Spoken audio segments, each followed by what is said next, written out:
Good evening, race fans, and welcome to the show. Tonight, we have a good one here. It is race number 11 of the 802 Winston Cup Series here tonight at Richmond Raceway. Drivers going to have to survive a long 180 laps here tonight. It's going to be a handful because these cars definitely a little bit tricky when it comes to short track racing. I mean, the lack of side bite with both the smaller sidewalls as well as the lack of side downforce in these race cars make these things a handful to try and get on the power in turn number 2. Always a tricky one when we come to this racetrack.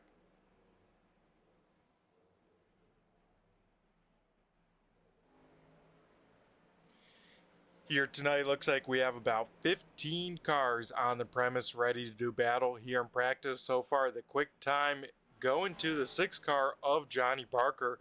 Jim Ott sits in second, and Anthony Calatoni rounds out the top 3 here. So some strong names to the top of the timing charts, at least here in practice.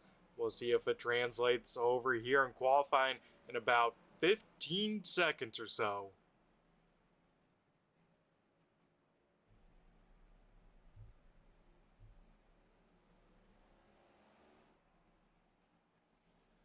Of course, just like we've seen for the past 10 races, as well as what we'll see all season long, and that is our qualifying format going to be 2 laps, and then going to take the best of those 2 laps, and that will set the starting lineup here tonight for the Commonwealth 180 here at Richmond Motor Speedway.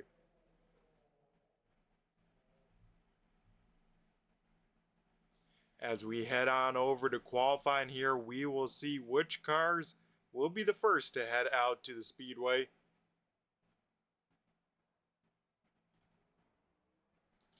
It looks like here last week's winner, Tyler Bellinger, gonna be one of the first to roll in. I know last broadcast a little bit tape delayed here. Of course, getting things rocking and rolling kind of right up till the time limit, so we'll be a busy interview afterwards because we'll try and talk to the top 3, the other drivers, Kip Easley and Jim Ott.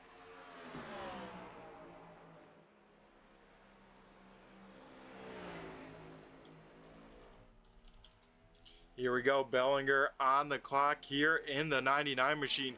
We'll see where he can go. First lap here for him is a 22.08. Johnny Barker able to throw down a 22.30 so far.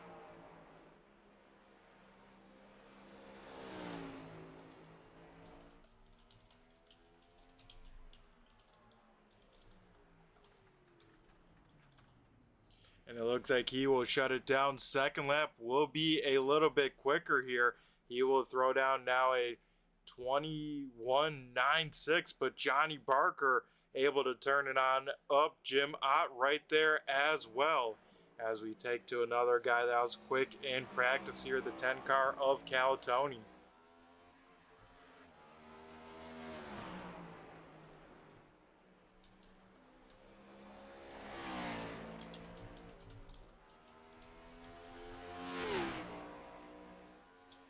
As here we go, the 10 car of Calatoni will go on the clock here, so we'll see where he can slot into the timing and scoring. Looks like this first lap going to be thrown on away here, running the high side there on both ends. He gets big time loose. Is going to keep it rolling though, not going to shut it down. So we'll see what he can do here on lap number 2. Did get a piece of the wall down the front straightaway, then big time sideways there off of turn number 2. Calatoni definitely struggling with the traction here with these next gen cars. We'll loop it on around, so that would mean the 10 car will start to the back of the pack.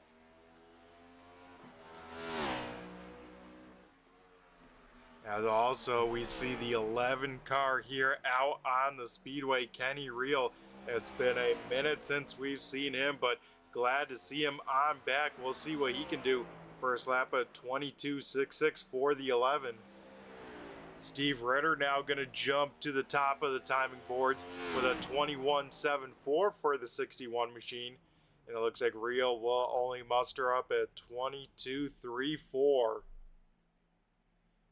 As it looks like qualifying going to quiet on up just for a moment here. Still about 5 cars yet to take a lap time here in qualifying. So they do have about a minute and a half left to get out to the speedway, so we'll see if any of those drivers do like to do so. But right now it is Steve Ritter sitting on the pole here tonight at Richmond.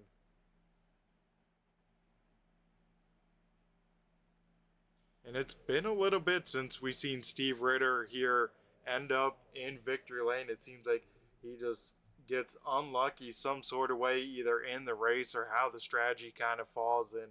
We'll see if the 61 able to capitalize here tonight.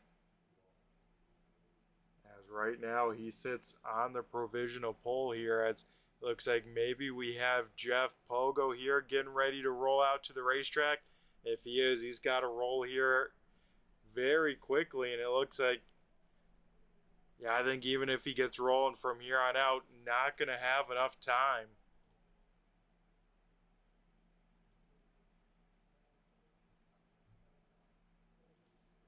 So with that here, then, that will put the Riptide Radio Pole Award here. That going to the 61 machine of Steve Ritter. So congrats to Steve here tonight. Going to be leading the field down to the green flag. And Ritter walking away, of course, with that Riptide Radio Pole Award here from Richmond Raceway.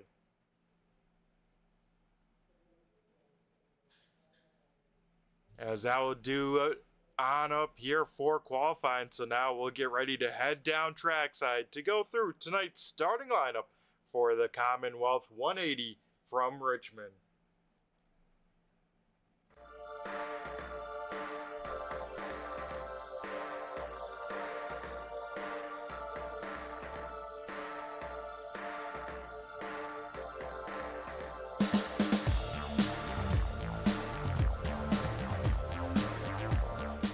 So here tonight is the starting lineup here from Richmond. Steve Ritter in the 61 machine will pick up the pole, add another pole to his stat sheet. And, you know, he does have quite a few of them before here tonight.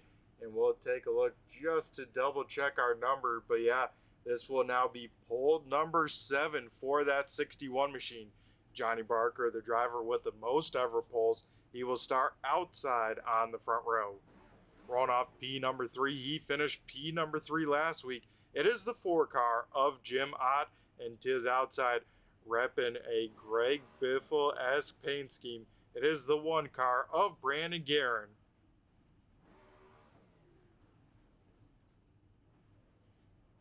Then we had row number 3 here tonight, Tyler Bellinger in the 99 machine. He will start P number 5 with Connor Patton in the 37 here, rolling off in 6. Starting in 7th will be the 8 car of Kip Easley. Another driver that we'll be talking to here after the race if that 8 car makes the distance. Cody Meadows in the 19 machine will start 8th. 9th going to Kenny Reel in the 11. And Devin McCaffrey here in the 29, rounding out the top 10.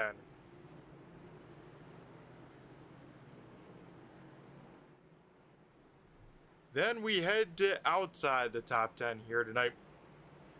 Ariba Kayan in the 30 machine will start 11th. 12th going to Eli Raposa in the 46. Anthony Calatoni in the 13. In the 10 machine, let's say, will start 13th. Jeff Pogo in the 97 will roll off 14th. Dan Holcroft here in the 88. He will start in P number 15. 16th going to Brian Wertman.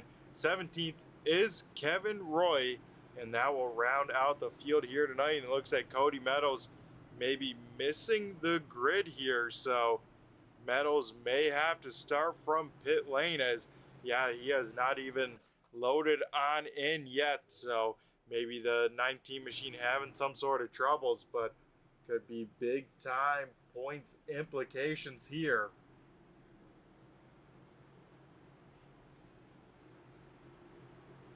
As here we go, folks, we are going green this time by on the front row. It's going to be Ritter and Barker, two Wolfpack teammates here locking out the front row as the iRacing pace car heads down pit road. And Steve Ritter going to be in control here on that inside lane. He'll fire on off, and we go green flag racing here from Richmond. Field will dive down into turn number 1, 2 by 2. Everyone giving each other plenty of race room here. They know cold tires can be a little bit slick when it comes to this racetrack, so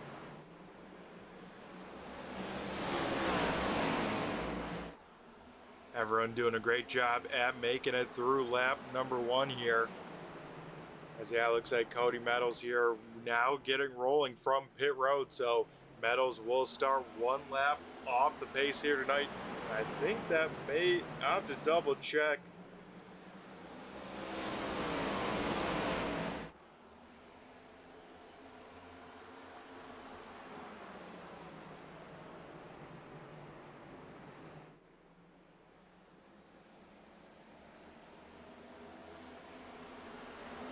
As yeah, it's Steve Ritter here leading the way over Jim Ott. So Ott already quickly trying to get to that race lead here, starting to put some pressure on Ritter, our race leader. Johnny Barker hanging on to 3rd, Brandon Guerin in 4th, Tyler Bellinger rounding out the top 5, but right behind them, Kip Beasley, Connor Patton side by side here down the back straightaway.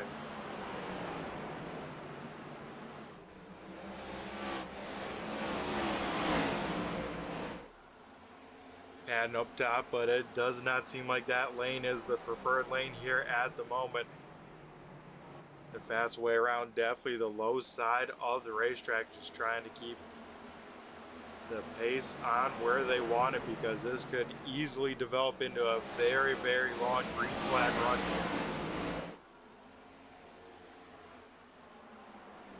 Cody Meadows here is back down on pit lane, so Meadows, whatever kind of gremlins or bugs he is dealing with, still a problem on the 19 machine.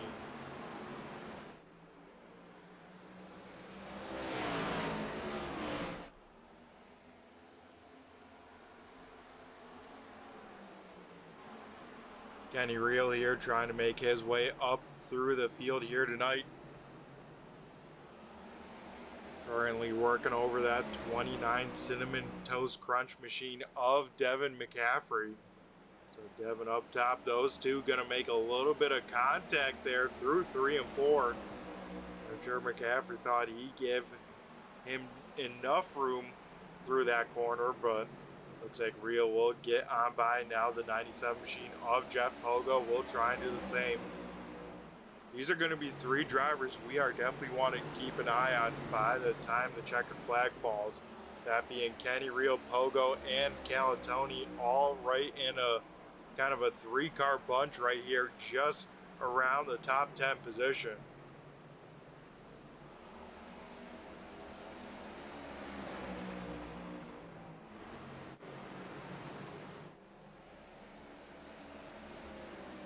Out in front here, Steve Ritter hitting his marks and starting to put just a little bit of gap over Jim Ott last time by about a 1/10 of a second advantage to the 61 machine. and I do like what he is doing.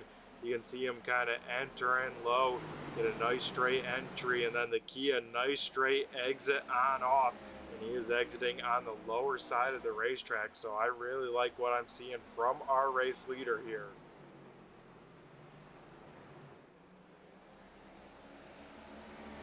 You can see that time by as well, you know, Ott may be up about a half a car length or so compared to the 61.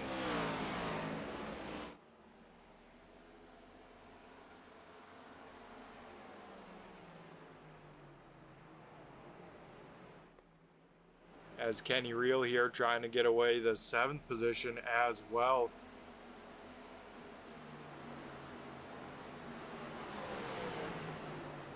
So Connor Penn here in that 37 machine going to try and do a little bit of defense from some cars behind, but they were able to run him on down. So it'll probably be maybe just 1 or 2 laps, and then the 11 going to try and get on by here as quickly as possible, because you can see Kenny Reel already about 3.5 seconds back from our race leader. So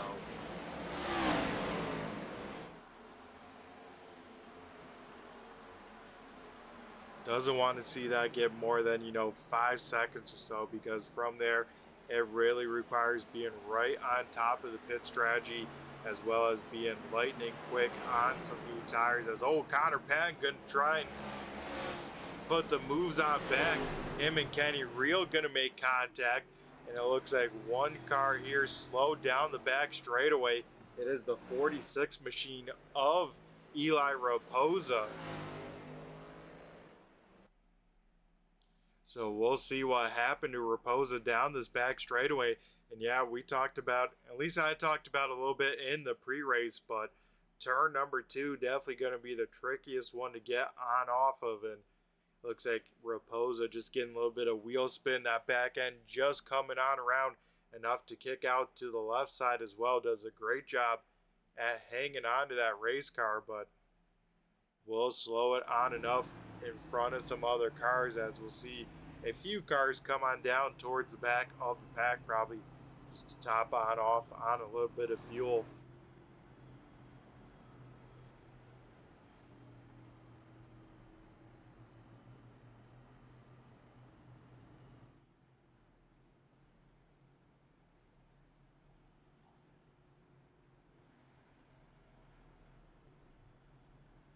As under our first caution flag here of the evening.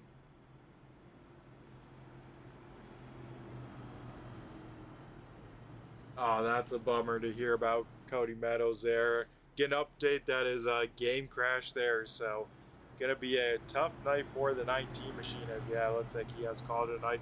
Luckily for him, you know, still gonna have time to make it on up 2 drop weeks in this season, and I don't think Meadows has yet to miss a race, so can use at least one of those drop weeks to tonight with those technical difficulties.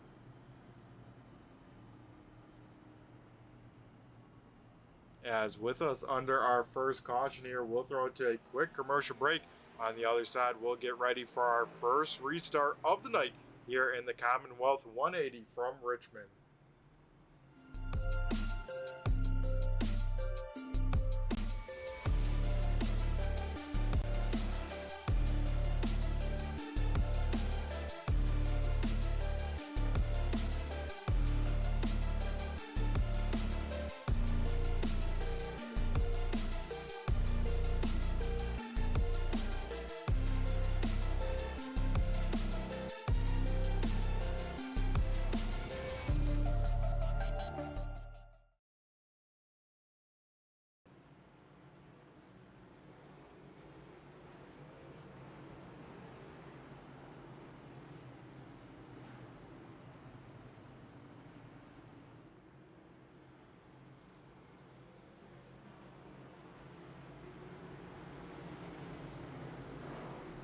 So here we on go.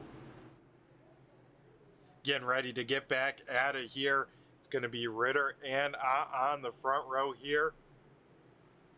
Steve Ritter going to be in control once he gets into this restart box. Starts early right there and goes on for a good while around the corner, but Ritter on top of it, going to get clear by the time they get to turn number 1. Top 3 going to be all under a blanket single file running that inside lane. Guerin going to be able to hang on to P number 4. Right behind them, some side-by-side battles though. Kip easily just sits in front of Bellinger here and Kenny Real side-by-side. Bellinger down low in the 99, Real up top in the 11. Connor Patton with a big move there on Jeff Pogo to try and get on by him again.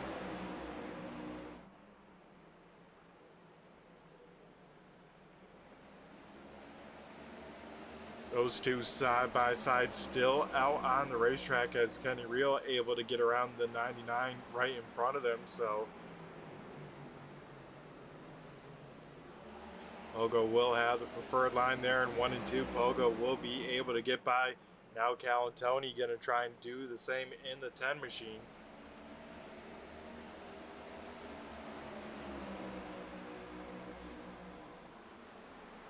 Out in front, Steve Ritter still running some great pace for the race leader here, so he is doing everything right in these first opening 22 laps here.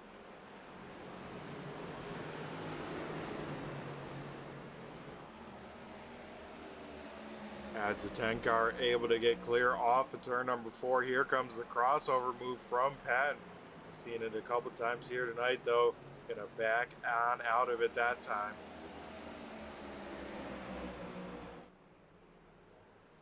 Jim Ott here starting to feel some pressure in the rearview mirror.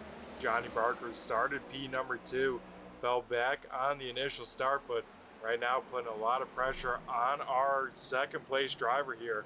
Let's ride on board with Jim Ott looking on back to Johnny Barker.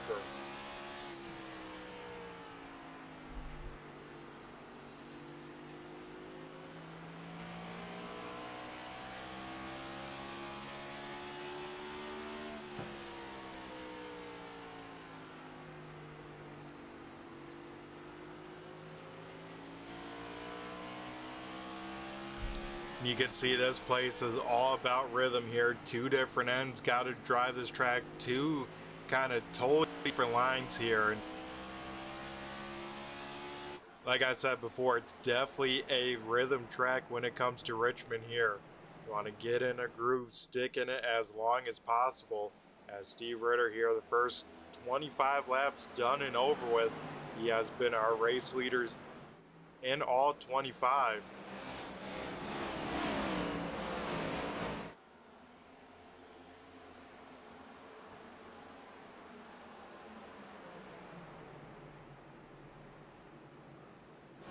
So far here tonight, only 1 caution here so far. That came out on lap 10 with a single car incident. Here we go, battle for position. This is for the 4th position as Brandon Guerin under fire from Kip Easley. Easley down low in the Lucas Oil number 8. Brandon Guerin with the Greg Biffle tribute car in the 1 up top. Going to be dead even down the back straightaway into turn number 3 here. So looks like this second lane here starting to come on in, because now it's not a pass done, you know, within a lap or 2. Now it seems like this second lane here could start to work on it. And that's one of the coolest things here on iRacing with the dynamic racetracks is that once that bottom lane starts to get some rubber down on it as well as heat, other lanes start to become more and more viable, especially here under the lights.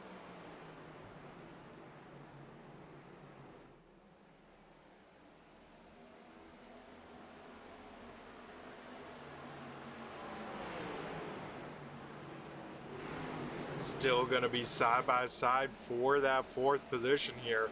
Further on back, Tyler Bellinger, Jeff Pogo goes side by side. So the 99 and the 97 gonna go at it for P number 7. This battle, man, it is a good one here. Dead even between the 2 of them still. Kip Easley trying to get everything he can down low. Brandon Guerin really starting to work that top lane, starting to drift up more and more. And that is building more and more momentum in the 1 car. Guerin almost cleared down the front straightaway. We'll see if he can down the back straightaway. Looks like he can for a second, but we'll give each other room to run their respective lanes here in 3 and 4.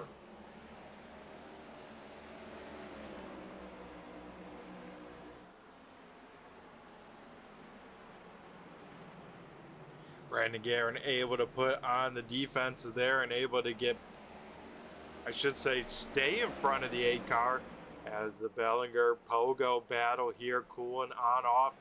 Looks like Bellinger in the 99 machine going to be able to hang on for the time being. So looks like passing from here on out going to be at a premium at the cost of maybe some excessive tire wear.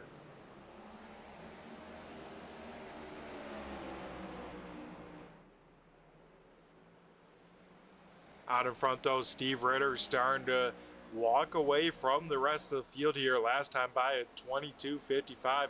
Jim Ott though at 22.47, so Ott still has some speed, but Ritter has walked out to almost a second advantage over Ott in second.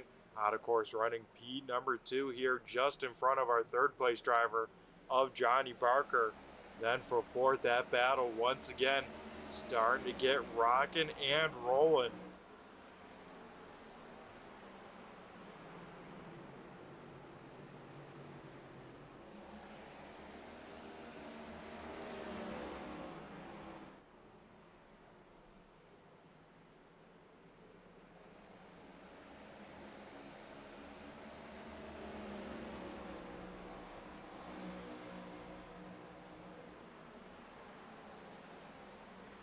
Jeff Pogo here maybe playing a little bit of the long strategy game here. He just waved on by Calatoni saying, hey, you know, the 10 car's got some more pace here. No point in fighting him right now, especially if the long game here is looking at that checkered flag in about $140 from here on out.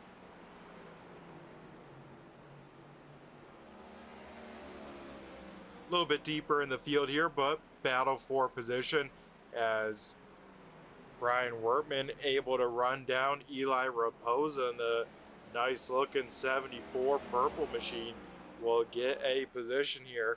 I think Brian not even running any practice laps or qualifying laps, but out here clicking down the laps here tonight. So always gotta love to see this 74 as well as this white 46 of Eli Raposa. I mean, these guys, some of the coolest guys to hang on around, chat with, whatnot, hear their stories, as well as seeing them each week, it seems like, out on the racetrack. Also the 77 machine of Kevin Roy, also here a little bit deeper in the field. Roy runs in the 13th position.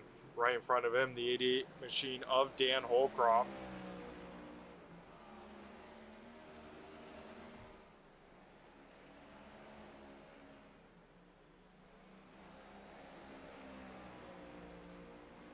Dan here the last couple weeks putting together a string of top 10 finishes. A 9th place at Iowa 2 weeks ago. Then last week a 10th place finish, from Holcroft. So he may run right about that position, but it seems like by the time the checkered flag here falls, this 88 car always usually in a really good position. Devin McCaffrey here in the 29 machine. He makes up our 11th position. And then Connor Patton here just inside the top 10, though. I think McCaffrey going to try and run him on down.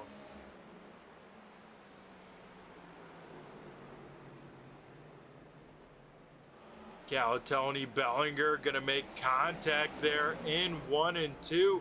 Here comes Jeff Pogo to take advantage of it. So Pogo will get around the 99 as well. So Bellinger going to lose 2 positions on that one, with him making a little bit of contact with the 10 car of Calatoni. Brandon Guerin, Johnny Barker also a battle for position. This is now for P number 3. So Guerin able to run down the 6 car, and right there as well the 8 of Kip Easley.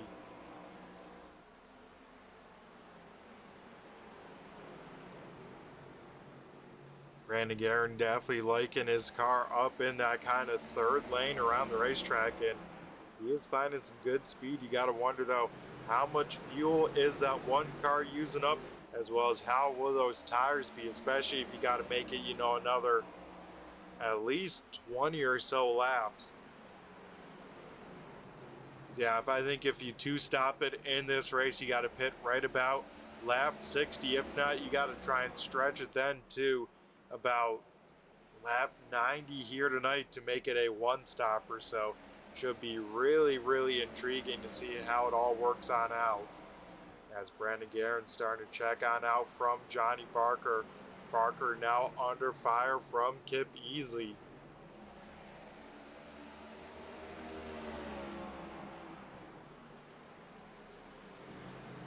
Easley last week with a runner-up finish just came up short behind Tyler Bellinger. You gotta wonder if Easley maybe would be a little bit more aggressive looking on back, but we will chat with the driver of the A car, like I said, if he's around after the race. Same with the driver of the 4 car of Jim Ott.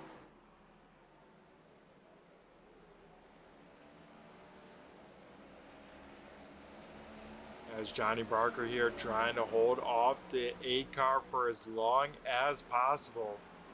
Easy though, getting held on up. This is allowing the 11 car of Kenny Reel to close on in. So Reel looking to get into the top 5 for the first time here tonight.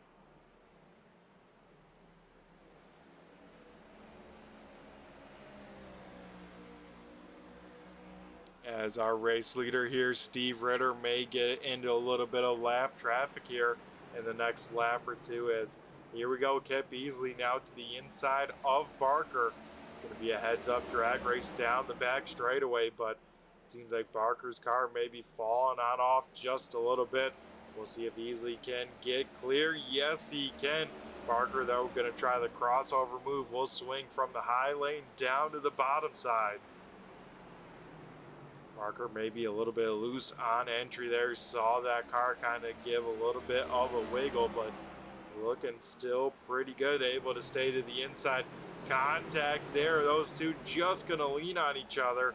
Without out Kip Easley to get on by, and with Johnny Barker kind of having a pinch entry there, that allows Kenny Reel to quickly take advantage of that situation.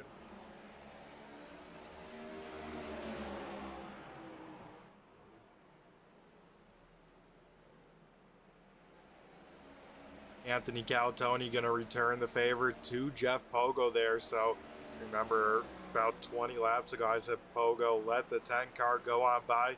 Well, that time in roles reversed. The 10 said, hey, I see the 97's faster. We're going to go let him on by instead of being in a locked battle for about, it seems like, a lap or two. As Kenny Reel going to get on by Kip Easley. So Kenny Reel up into P number 4 here. Remember, Reel started in P number 9, just inside the top 10. So he's actually almost the biggest mover of the night. Though that honor goes to the 7 car of Jeff Pogo. Pogo not taking the time in qualifying. Had to start 14th here. He is currently running in 7th.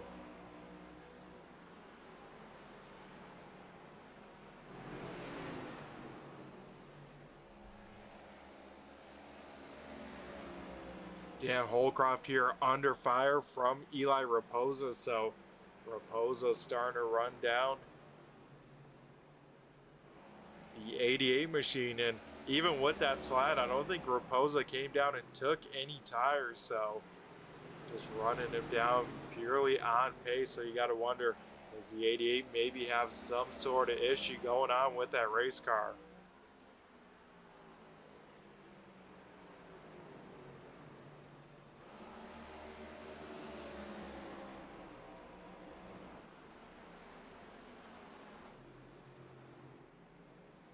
As the first third of this race about to wrap on up, it has been dominated so far here from the 61 machine of Steve Ritter. So here in just a few laps, the 2-stopper strategy opens on up. We'll see if there are any takers in that sort of sense of, hey, maybe give up an extra pit stop, but then have all sorts of pace. I mean, best time for most drivers in the high 21s, like a 21.75 last time by the field, at least a 23.0 or worse.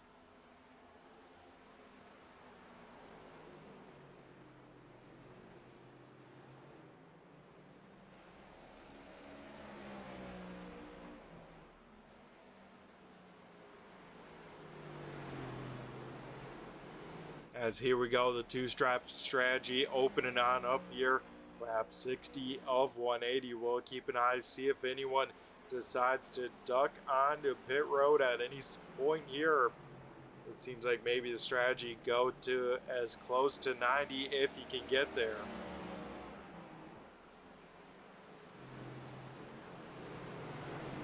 Kenny Reel here starting to run down the one car of Brandon Guerin.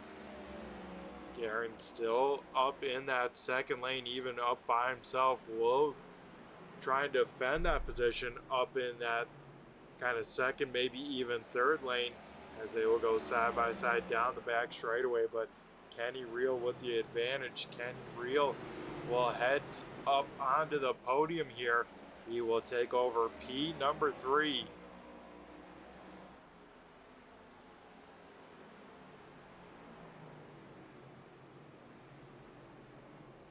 As yeah, last couple times on by Kenny Reel, one of the fastest cars on the racetrack. Let's take a ride on board with Kenny Reel, see what he is doing around this Richmond Raceway.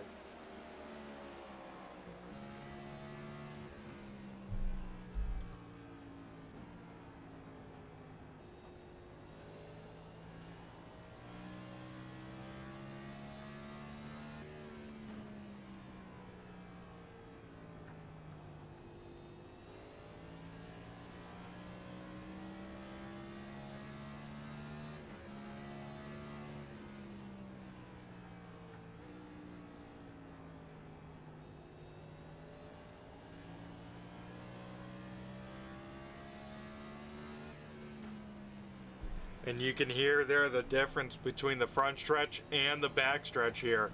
Shifting up to 5th gear here right after the start finish line, whereas the back stretch seems like Kenny Reel just leaving it in 4th until it hits kind of the rev limiter. As we do get a driver on the alternate strategy. Last week was able to make it work. Oh, maybe not, as last week's winner, Tyler Bellinger, maybe gonna call it a night here tonight, as he is not on the racetrack. Here we go, a few cars though down on pit road. Brandon Guerin as well as Kip Easley, so these guys gonna try the 2-stopper here tonight, see how it work out for the 1 and the 8.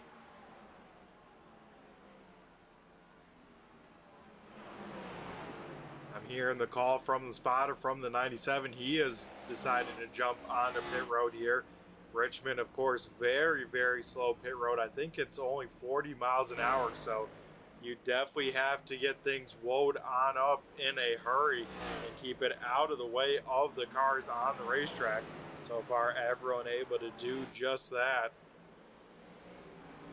As Brandon Guerin able to come out in front of Kip Easley, so Easley not able to jump in front of the one car on pit road.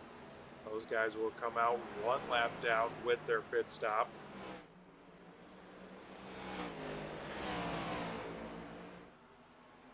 But out in front, race leader Steve Ritter still out on the racetrack. Kenny Reel up into second, able to get around Jim Ott. Those three also staying on out. Remember, the first car to come down pit road was the one car of Brandon Guerin. Currently sits one lap down in 12th.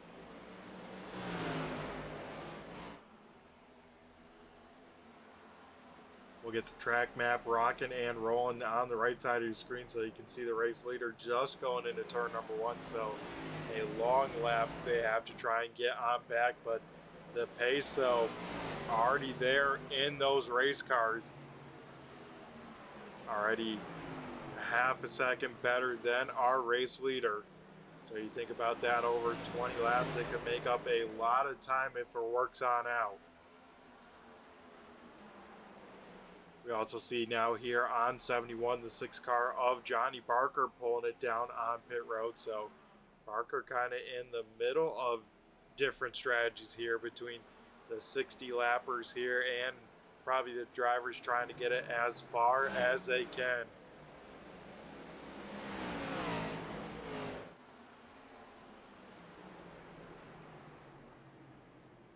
Steve Ritter here into some lap traffic, just putting one lap down there. Eli Raposa as well as Dan Holcroft. So Ritter already lapping into about the top 8 here in the middle of pit cycles.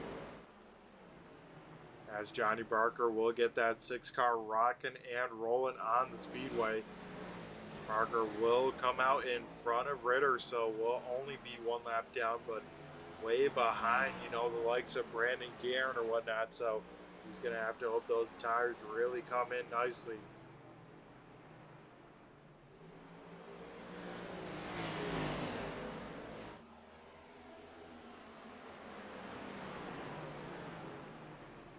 Brandon Guerin here on fresh tires, trying to work over some of those slower cars on the old tires on the lead lap. Currently kind of got held on up a little bit there by Connor Patton. Looks like Guerin was wanting to go to the low side. Patton was trying to keep it down to the low side there, so I'll allow Jeff Pogo to close up the gap just a little bit more to the 1 and the 8 gear.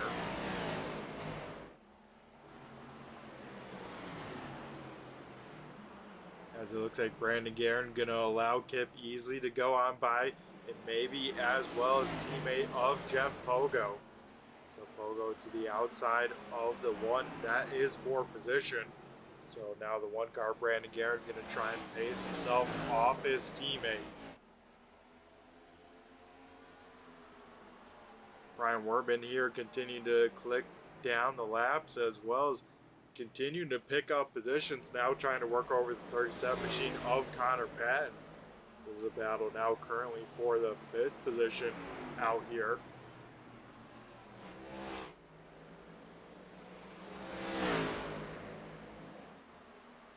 Patton up top on the speedway trying to defend with the momentum.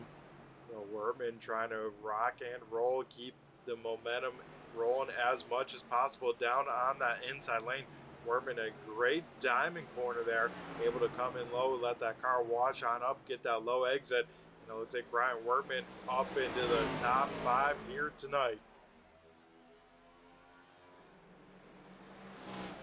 So far here tonight, only 1 caution flag coming out on lap number 10 for a single car spin off of turn number 2. Since then, it has been clean and green racing. And it seems like about the top 9 or so have yet to come down pit road. Everyone else on a 2-stop strategy here. The rest of the field that's staying on out, going to try and stretch it as long as they can. Going to try and go for a 1-stopper here.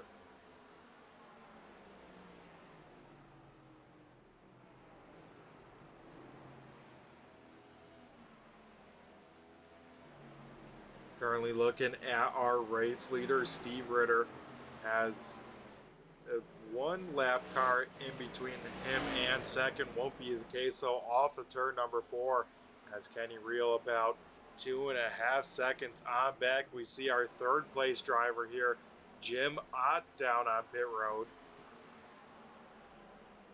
So with Ott coming down on lap 100 or lap 80, leaves 100 laps left. That maybe tells me, man, maybe there's about 100 laps left of fuel. So maybe the likes of the drivers that pitted at 60, though, I think 120 definitely is way too far of a distance to try and stretch. As we also see here, Anthony Calatoni here rolling down on pit road. So we have Ott and Calatoni. Looks like currently no one with any sort of penalties or anything like that on pit road. So everyone's being disciplined where it could hurt you the most, especially in green flag runs.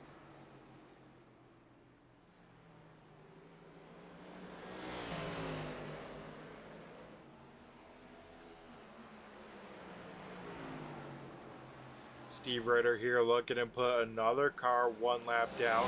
That would be the 77 machine of Kevin Roy. Roy maybe in jeopardy of going one lap down here.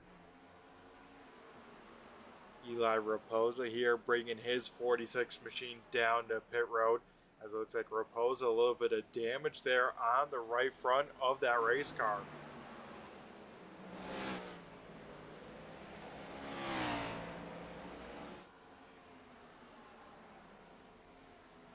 Kenny Reel about 0.2 of a second better than our race leader, so as this run has really gone on for these cars staying on out, Kenny Reel making some really good pace, trying to eat away at our race leader's advantage. Going to be maybe able to knock it within maybe even a second by the time they end up pitting.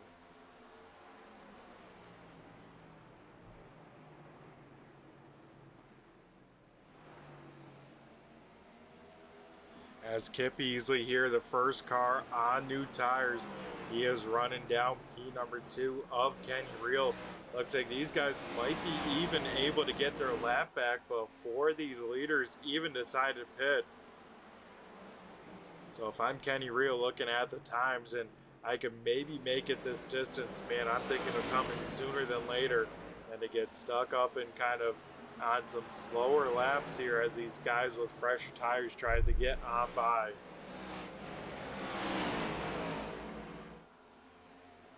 Kip Easley here trying to work over that 11 machine. We'll take a peek once again to the inside lane.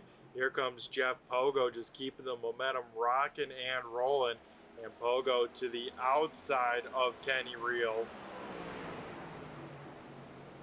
Looks like Kip Easley will follow the 97 up to that third lane there. Both them able to get around Kenny Reel, so Reel doing the smart play there, keeping his car on the preferred groove, just letting those guys go on around.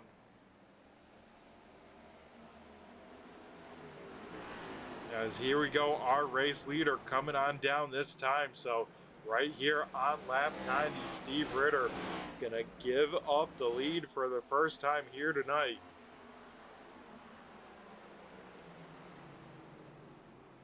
So Ritter pretty much just has to lead 1 or 2 more laps and he's walking away with the most laps led here. But now with this, our current race leader becoming the 11 car of Kenny Reel.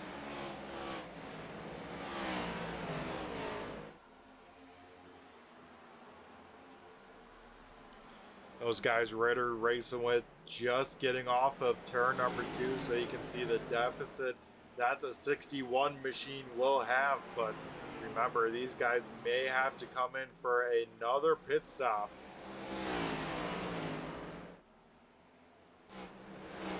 As here on 92, we see the 11 car of Kenny Reel taking his race car onto pit road here, so this will probably signal the end of the pit stop cycle, as Dan Holcroft also safely down on pit road. Now it's only, I think, Brian Wortman, Connor Patton, the only cars yet to come on down.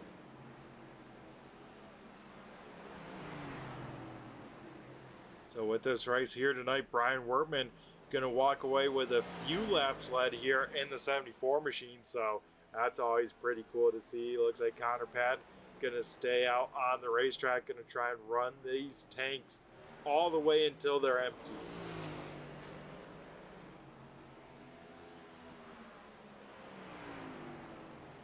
Kenny Reel here back out onto the racetrack right in front of our race leader, so Reel going to stay up on the lead lap in front of Jeff Pogo as well, but a decent chunk of change behind the 61 machine of Ritter.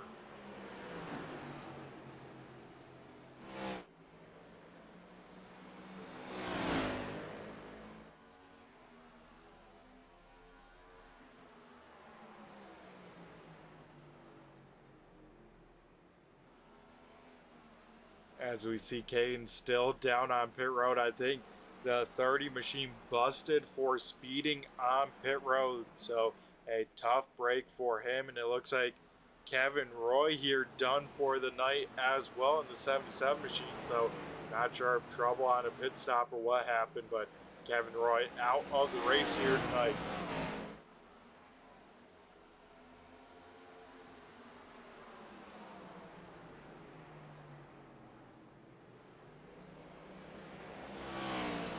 So Jeff Pogo and Kip easily able to get on around Connor Patton for that position. It sounds like Patton gonna bring it on into pit road this time by, you can see on the 37 as well, a little bit of right front damage for that race car.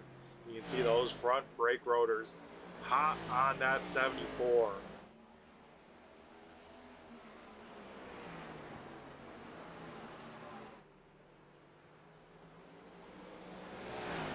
So that leaves just one car left to complete our green flag pit stop cycle, and it is our race leader Brian Wertman still out here on the racetrack, though may lose that lead by the time right around when he has to pit here, as Jeff Pogo within a second here of the 74.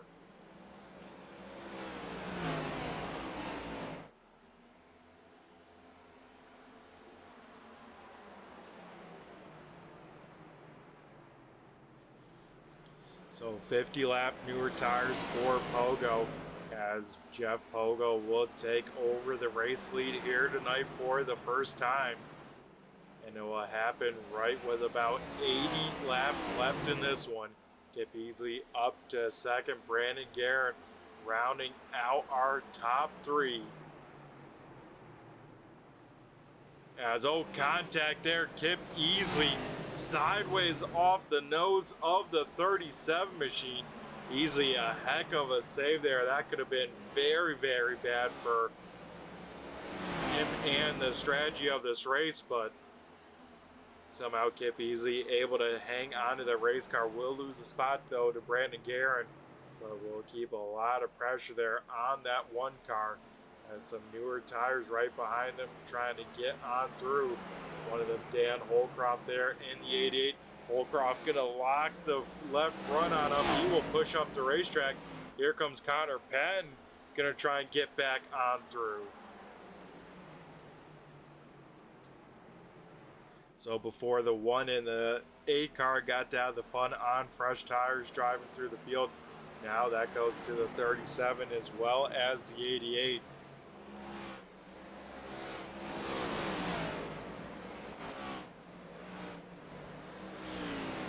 And the first drivers to pit after the initial kind of group went down pit road is this 4 car of Jim Ott.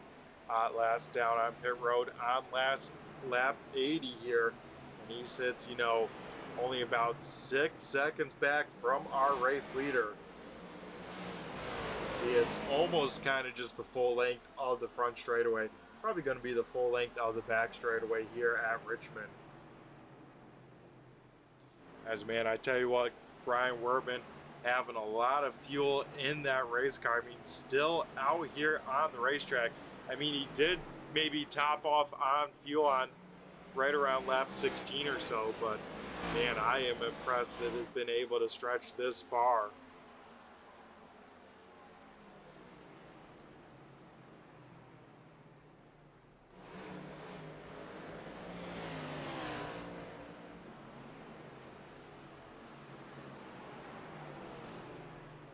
As it looks like Kenny Reel going to be able to get around that 74 machine.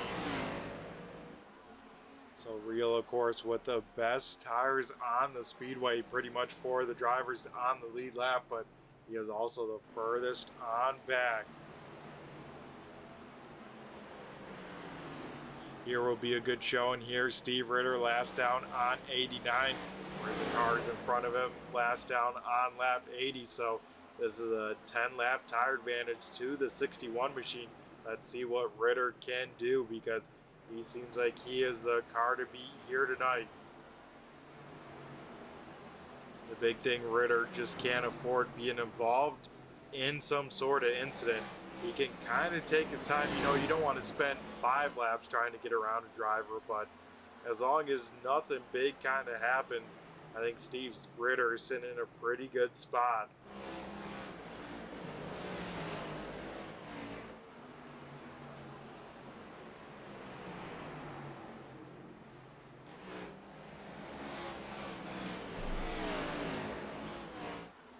As it looks like also Kip Easley back to P number 2 up towards the front of the race here. So Easily able to get that spot away from the one car once again, and I think with a little bit of some spread out racing for the time being, I say we do a little turn 3, turn it up here tonight at Richmond.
Three-car battle here starting to form on up. Johnny Barker, Jim Ott, and Steve Ritter all trying to make their way back up through the field here.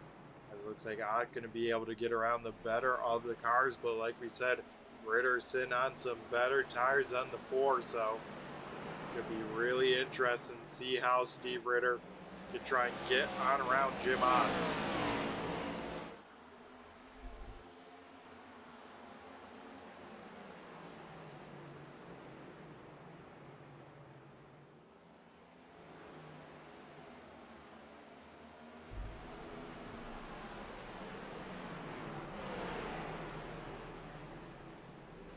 Here we see once again Barker losing a little bit of pace in that 6 machine, so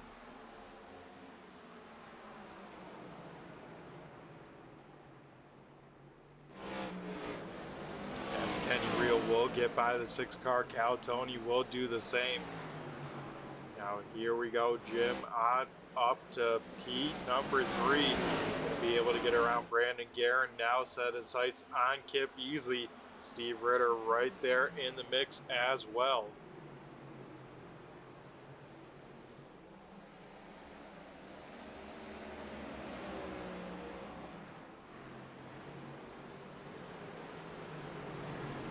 Ritter has about a 25 lap tire advantage over the 1 machine, so that's why we can see that pass getting done kind of easily there. And there's a move for P number 2, so Jim Ott up into 2nd. Kip Easley slides back to 3rd. Steve Ritter in 4th. But I tell you what, for the guys that pitted at 60, if they're going to 2-stop it, their next pit stop about to be underway, and then they can turn it on up from there on out.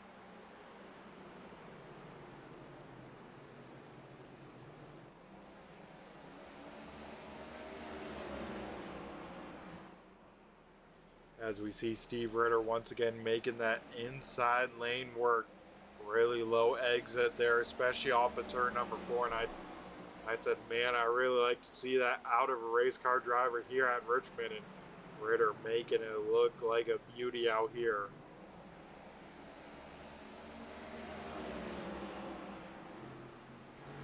Anthony Calatoni here trying to work to the outside of Kip Easley. That is a battle for the 4th position, as Calatoni will take those fresher tires here in front of the 8. Now here comes the best of the tires, the 11 car of Kenny Reel.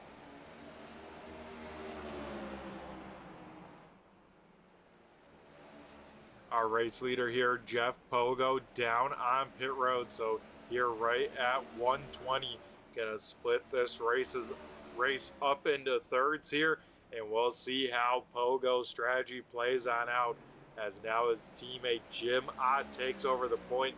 And it seems like the last couple weeks, man, it seems like the Jeff Pogo and Jim Ott show.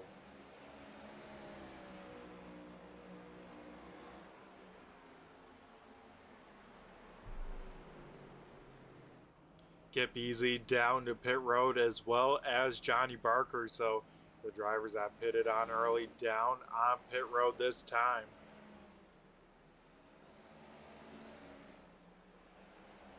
Kenny Reel going to get around Anthony Calatoni here for that final podium position there. So Kenny Reel back up into the top 3. Yeah, let's take a look one more time here at the track map on the right side of our screen here. So Jim Ott, our race leader, just coming off of turn number 4, whereas Jeff Pogo on those fresh tires just going into turn number 3 now. So sits about a lap and a half back from our race leader. Does he have enough time to run them on down?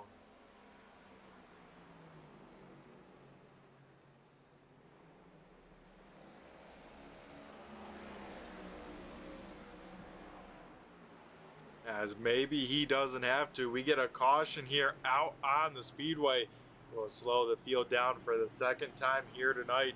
And I think may have been the 88 and the 30 machine involved in this one. So we'll take a look, see what happened, and bring out our second caution just after some of the race leaders decided to come down pit road.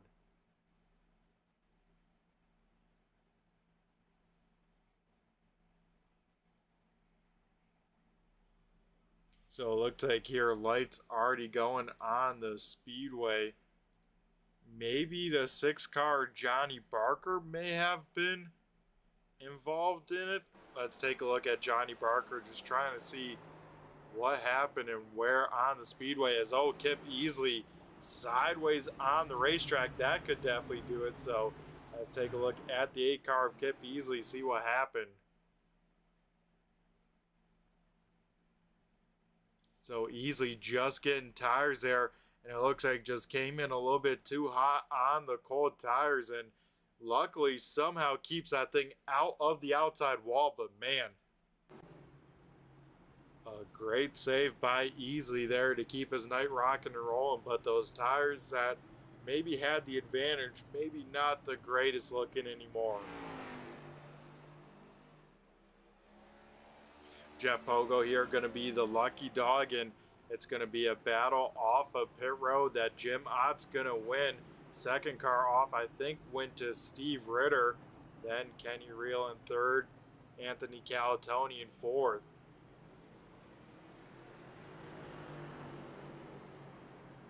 So yeah, that will pretty much set the order here of the lineup.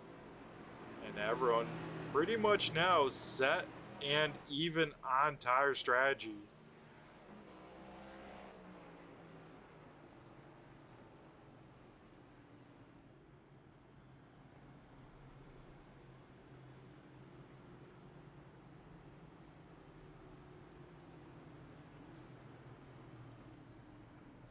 As yeah, Jim Ott will be the race leader, but has a few cars in front of him that will get the wave round, get back up on the lead lap.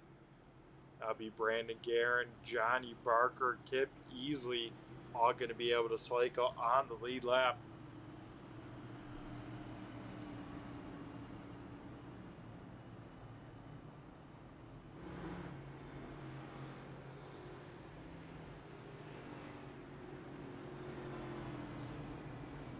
As we've had our second caution here fall, first one coming on lap 10. This one right around 125, as Jim Ott looks like going to choose the inside lane here, as everyone's going to try and catch the pace car as we get ready to turn them back loose here for about a 50 lap shootout left in this one. I think while we got the field all bunched on up, we do a little turn 3, turn it up to let the cars do the talking here on a restart.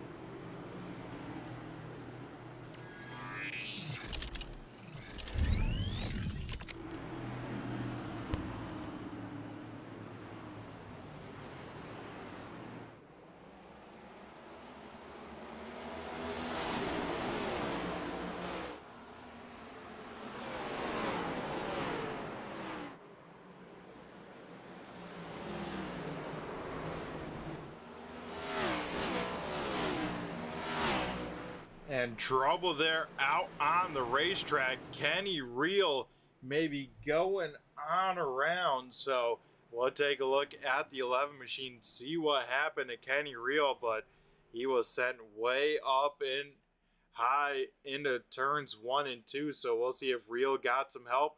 No, he did not. Just had the back end step on out, kind of similar what we saw to Kip Easley. Kenny Reel will get a piece of the wall and somehow hang onto that race car on the racetrack maybe, as man, Eli Raposa just able to squeak on by.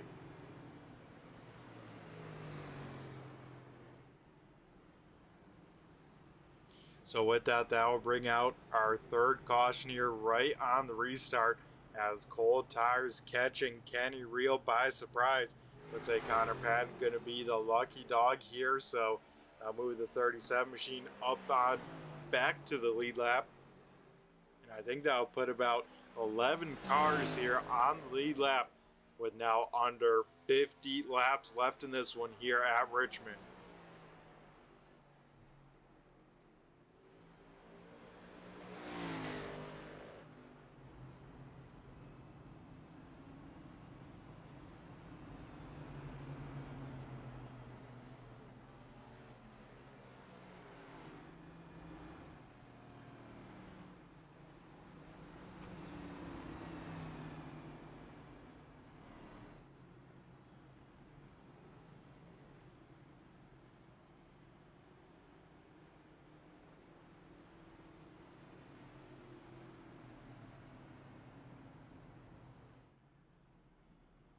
Alright, so while we're under our third caution here of the evening, we'll go to a quick commercial break, and on the other side, we will have our third restart of the night to give us about a 45 lap shootout left in this one.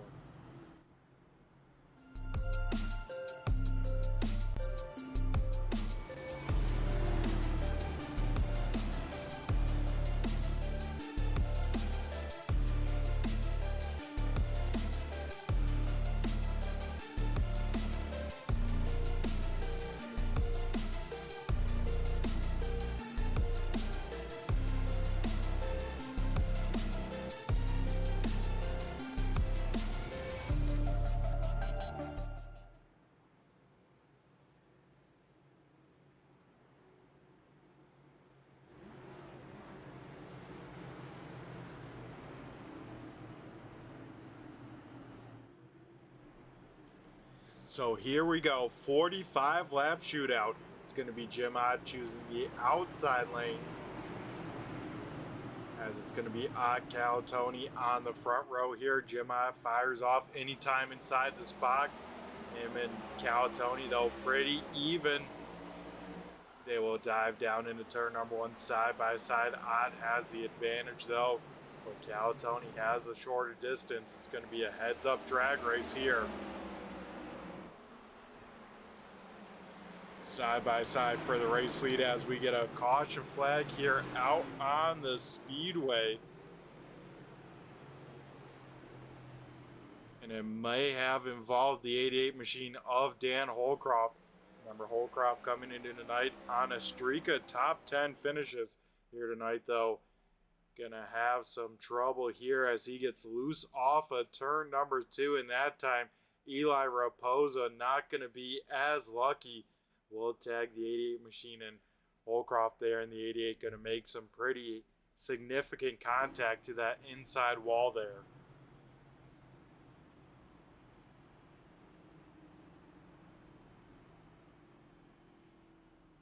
So in a race that we haven't seen too many yellows here, we have started to rack them up on top of each other, as we've had now 2 back-to-back cautions. As it looks like now the 29 machine of Devin McCaffrey going to get back onto the lead lap here. So now add another one onto the lead lap. Now we'll make it 12 here.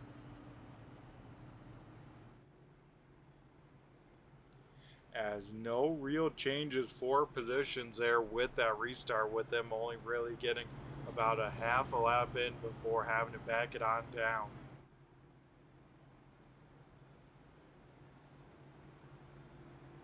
with us under caution flag here, we will continue to make our way towards that lap 180 mark.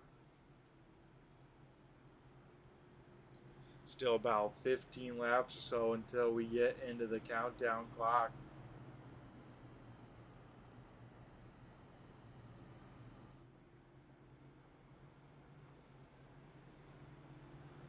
Yeah, every driver still has another set of tires here left for them on pit road, so we'll probably save it till about lap 150 to 160 or so if they want to use them, but at this point here, definitely still on the early side.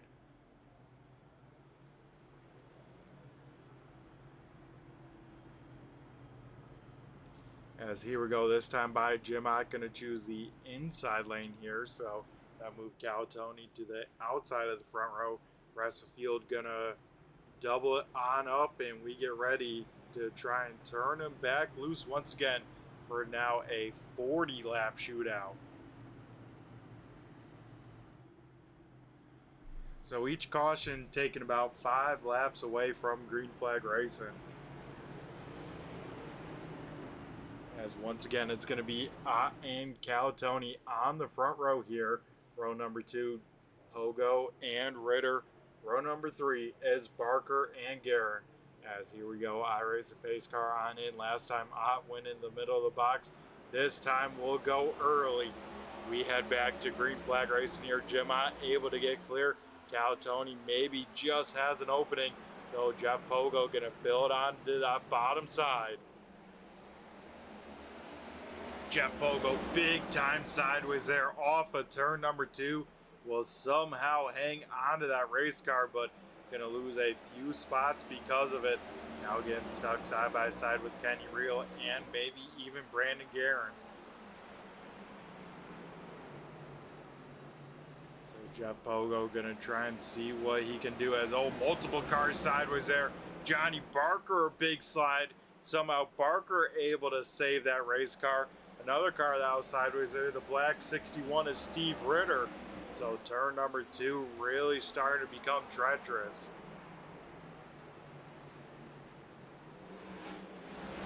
So out in front, Jim Ott trying to put down about a second advantage here over Calatoni. Jeff Pogo has rebounded back to third after a few other drivers slipping off of turn number 2. Connor Patton maybe with some fresh tires here. He is trying to drive his way back up through the field. He currently sits in that 8th position after getting that lucky dog there about I think 2 cautions ago it was.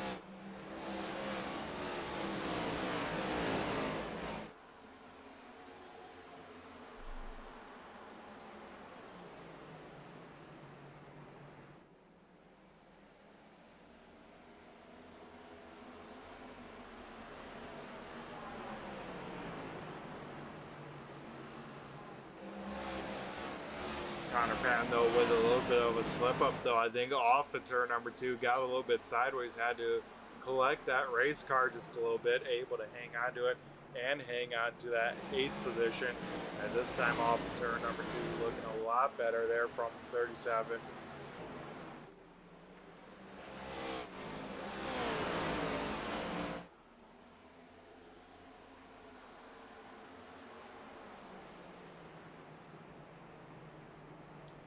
So laps continuing to click on down here tonight inside, and now make it 35 to go here as Jim Ott has a healthy advantage over these 2 for second.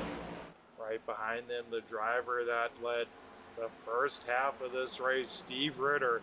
He is still looking to put together something nice. He sits in P number 4, and Kenny Reel involved in that first caution that kind of clicked off multiple there. He has rebounded back inside the top 5.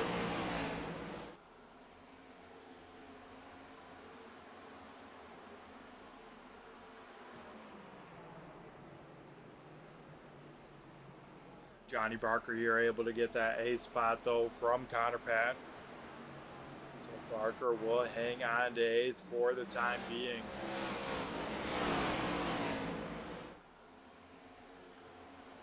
I tell you what, Kenny Reel starting to put all sorts of pressure here on the 61 machine. These two didn't quite get a chance to duke it on out by the end of that long green flag run here. They're trying to race around each other for the first time here tonight in the crunch time. That is the last 30 now.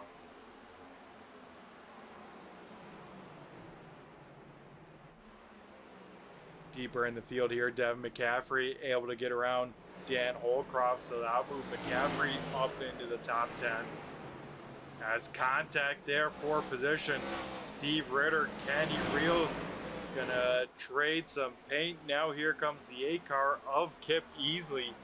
Easley will try and make that inside lane work, gonna try and paint that yellow line, and Easley gonna be able to do it there. So Steve Ritter goes from 4th now to 6th. You gotta wonder, did he get one of those tires angry on that race car? Or maybe the pace just not there? What is going on there with the car that was dominant? You can definitely see one thing though. I saw it in the YouTube chat as well. Steve Ritter, his brakes are glowing as one car bangs the wall down the back straightaway. That was the 6th car there of Johnny Barker.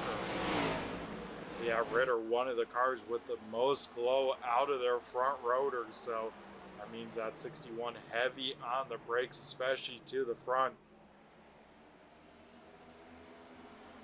So that is telling me this driver likes to maybe drive it in there deep and straight, but then maybe need some extra reassurance with the amount of front brake here. As Steve Ritter, Brandon Guerin here throwing on a great battle. This is a battle though for the 6th position. As Guerin once again getting that high side rocking and rolling. Now with the advantage off of turn number 4. Seems like this one car may be able to snag this spot away. Though Steve Ritter gonna drive it in there deep. The one car gonna hang right on the door.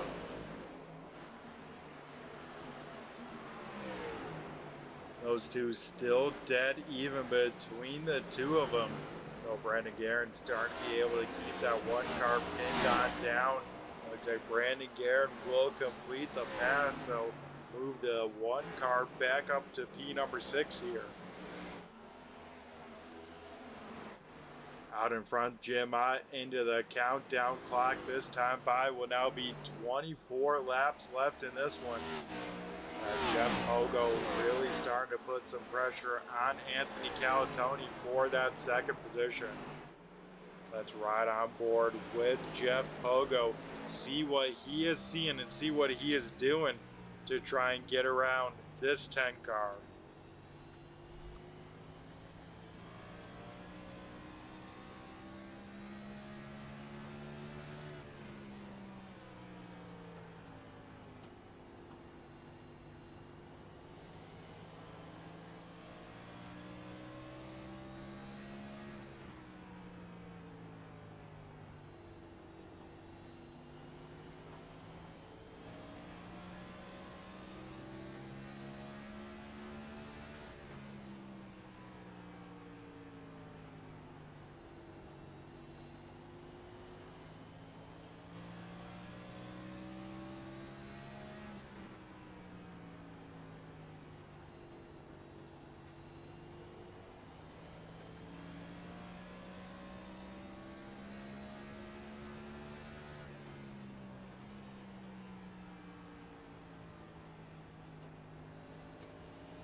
And you can hear here at Richmond, man, just how timid you have to be on that loud pedal to be able to put this power on down.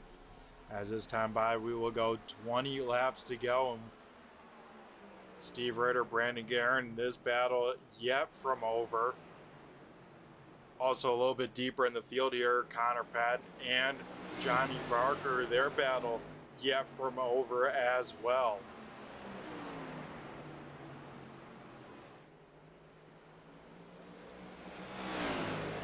Barker able to hang on for the time being. Same with the one car of Guerin. So seems Like the high side once again later into the night seems to be rocking and rolling pretty well.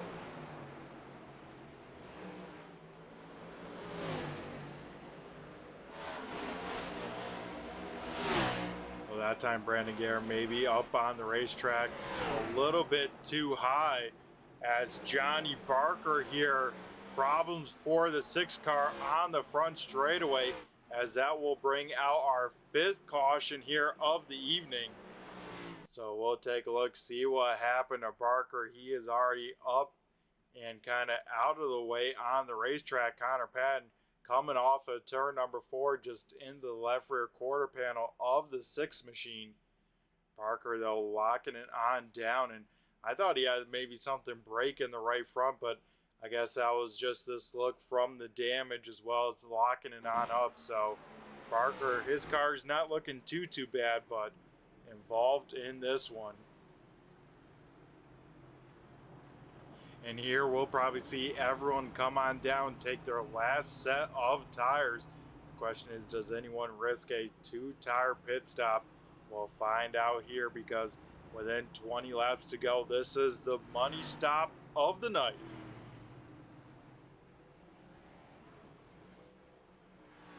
We'll head to the camera here at the end of pit road. We'll keep an eye on, see who wins this race off of pit road, as Ritter will head into box number 1. Remember, Jim Ott led the field down to pit road. Looks like everyone down, though. Gonna take 4 tires, gonna be the call, as Jim Ott gonna win the race off of pit road. Calatoni 2nd, Kenny Reel 3rd, Jeff Pogo in 4th, and Kip easily rounding out the top 5 there.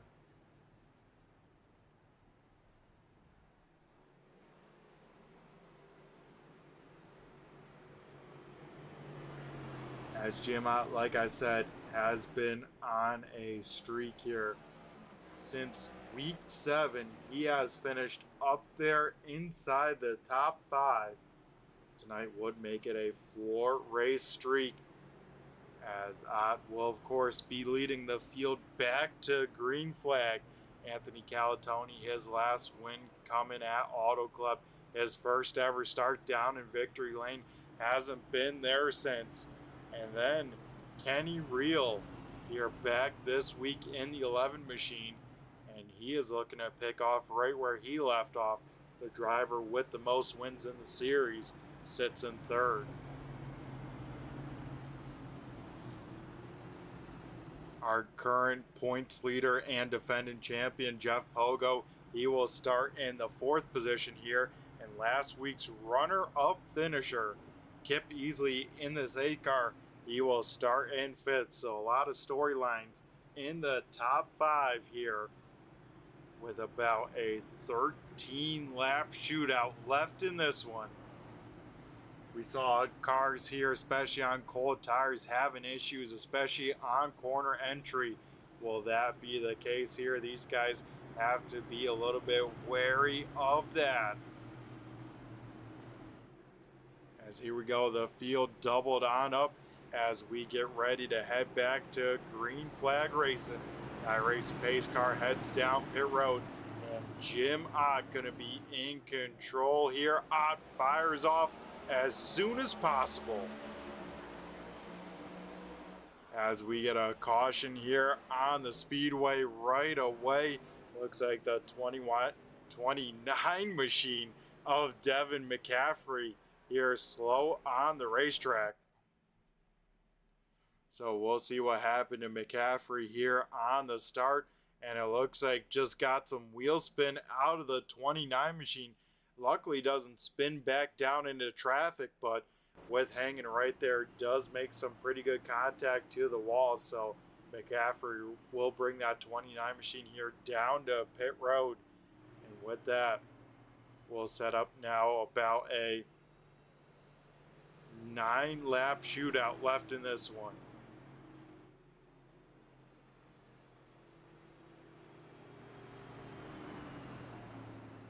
So last time here at Richmond, Jeff Pogo had a heartbreaking loss here, had one ripped on away due to strategy call. This time, everyone on the same strategy here.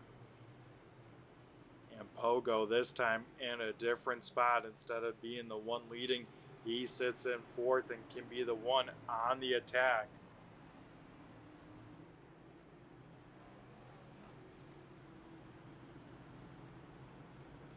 As it looks like the 46 machine here of Eli Raposa going to get back on to, I think, one lap down. So if we get any more cautions, this 46 machine here could make his way back onto the lead lap. Only two cars that are lap down here, and that is Raposa and Caton. Looks like Brian Wertman coming back to pit road here, so maybe going to try and get some more fuel, or we'll see what the call is here from the 74.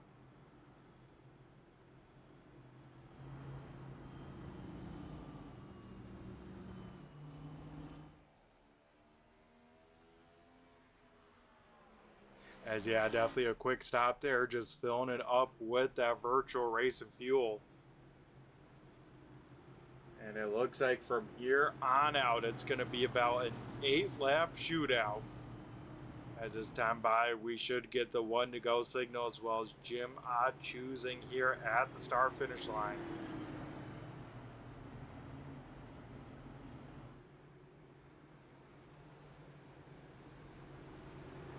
I'm going to choose the inside lane here. That'll put Calatoni on the outside of the front row. As here we go, the rest of the field going to double on up. And we will set up here a 8-lap shootout here tonight.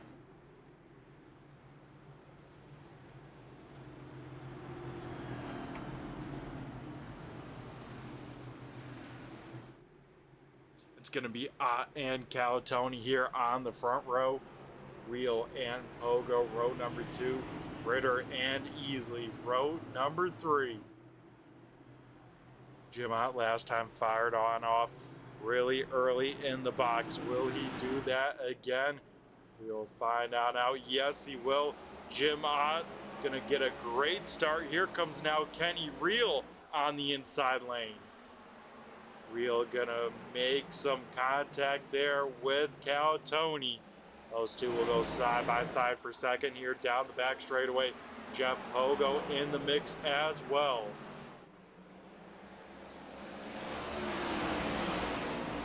Everyone able to hang on to their spots for the time being, but lap's gonna quickly run on out of the hourglass here.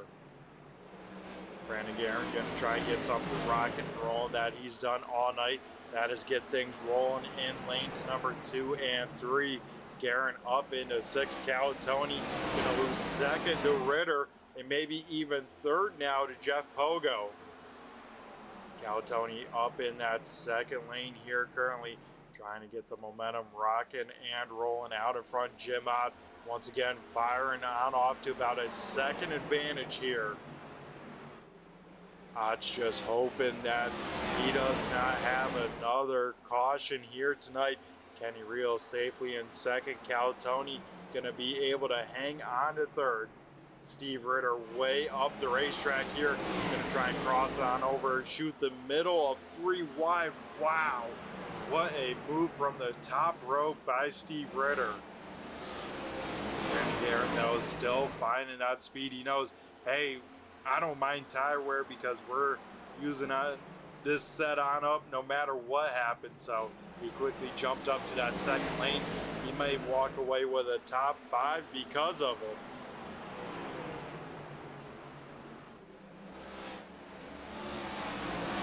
This time by at the start finish line here, we see now 3 laps to go.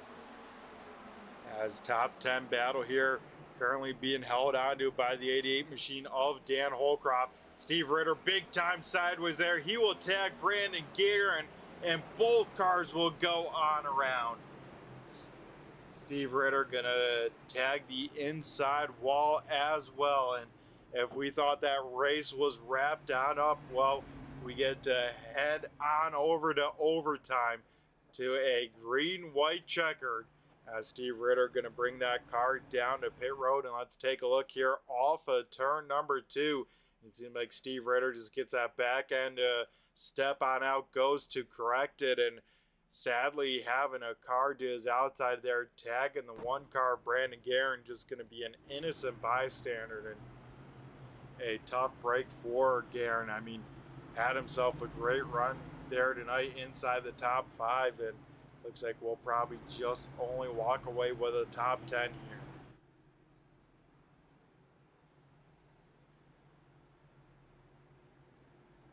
So here we go, setting on up for a green-white checkered here tonight at Richmond. As of course the rules with green-white checkers are like the following. Once we take that green flag, if we get a caution before the white, we are slowing down the field. Gonna, I think, give it another try. I'm pretty sure there's 3 green-white checkered attempts, or else there's one of the 2. But if we do get a caution while the green flag is out, we'll slow down the field and give it another try. If we were to get the white flag, we are racing back to the checkered flag no matter what happens out there on the speedway.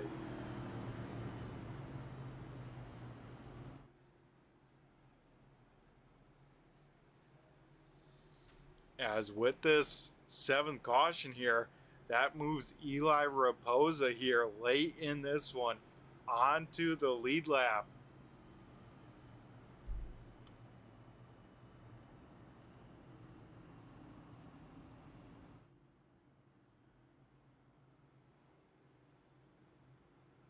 As it looks like maybe the 61 machine of Steve Ritter calling it a night, a tough break for him. Gonna walk away with the most laps led, but definitely not the finish the 61 machine wanted when it's all said and done. But here we go. Jim Ott gonna have to hold off for a little bit longer out here. As this time by here at the start finish line, Ott can have the choice. It looks like Jim Ott gonna choose the inside lane, so that'll put Kenny Reel on the front row for the first time here tonight. He'll start to the outside of the 4.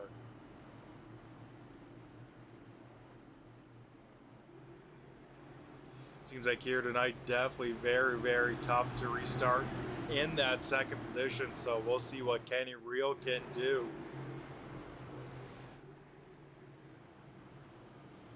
As here we go, it's going to be Reel and on the front row as we get to settle things on out here with a green-white checkered. Jim Ott going to be in control, has gone early in the box, will do so once again. We had the green flag racing with popsicle sticks up in the air. Ott will be able to get clear into turn number 1. Kenny Reel way up the racetrack. Here comes now Cal Tony. He'll take a peek to the inside of Ott, as well as Jeff Pogo in there as well. Pogo and Reel will make contact. Kenny Reel will go on around here, and we will see the white flag and race it on out. Wow. Contact there between the 97 and the 11. Our race leader sideways down the back straightaway. Jim Ott.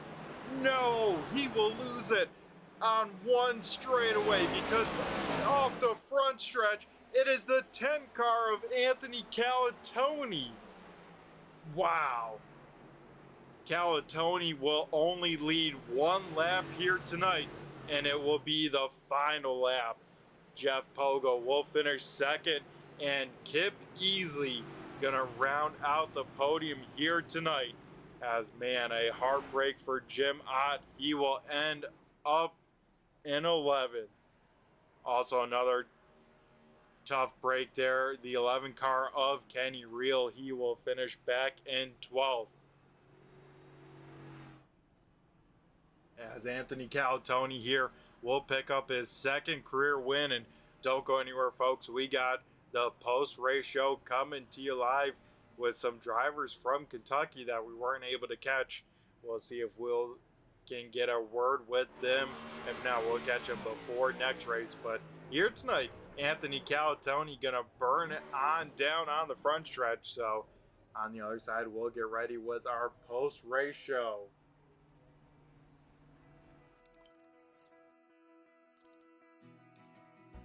iRacing is a sim racing game that combines a true-to-life racing experience with an online community of virtual racers from all around the globe.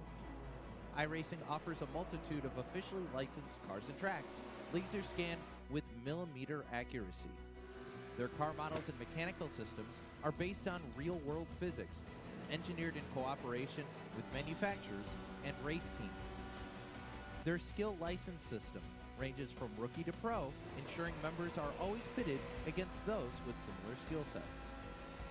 Members are able to sign up for a weekly race series, compete in time trials, host a private race with friends, and participate in racing leagues created and run by the community. With over 170,000 members, iRacing works in partnership with renowned motorsports organizations like NASCAR to deliver virtual races based on the real-life NASCAR Cup Series, as well as many other series on the NASCAR ladder. iRacing also features team racing, providing a variety of options for members to create and manage their own teams. Race with friends or real-world teammates in full-length endurance events like the 24 Hours of Daytona, Spa 24, or the Bathurst 12 Hour.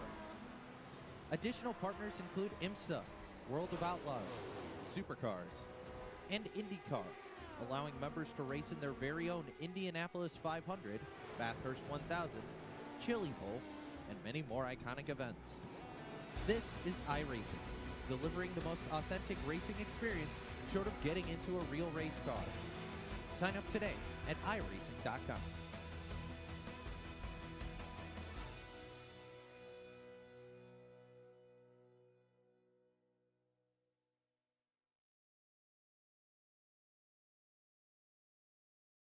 Alrighty, folks, we are back here at Richmond Raceway, and we'll be talking with our top 3 finishers here. And the first guy we'll be chatting with is our 8 car of Kip Easley here.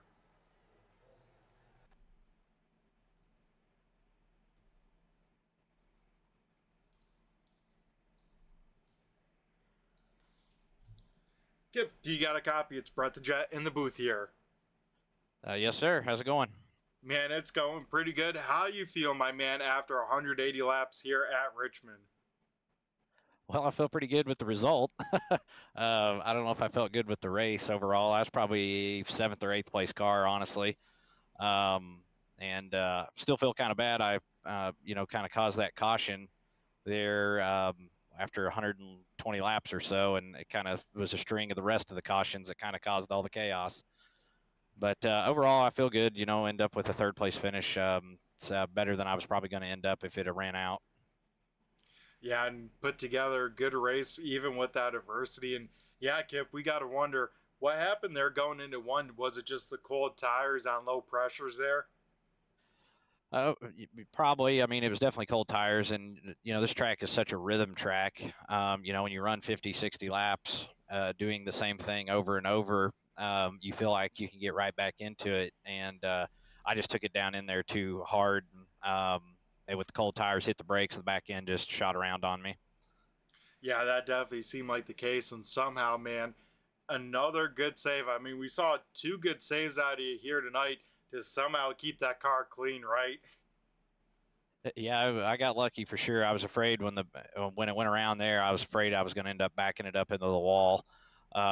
But I was able to get on the brakes. I really didn't even think the caution was going to come out because I almost was ready to start gassing it up and going again, and the caution came out kind of mid-slide there.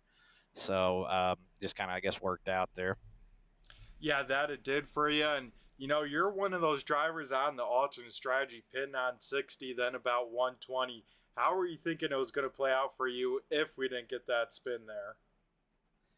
Well, I thought maybe I could, get up to that 3rd, 4th was what I was thinking by doing that, or maybe catching, a lucky break and maybe, getting a little bit better there. I knew I had to do something different. I've watched Jim Ott the last, 3 or 4 weeks eat everybody's lunch on a different strategy. So, and once I started feeling the tires go away, and for me, that was kind of around that 60 to 65 range that I needed to come in and get tires, and that's kind of what I was shooting for. I don't know how it would have played out. I feel like I could have got back up there, but I felt like about where I got would have been the high point of that strategy.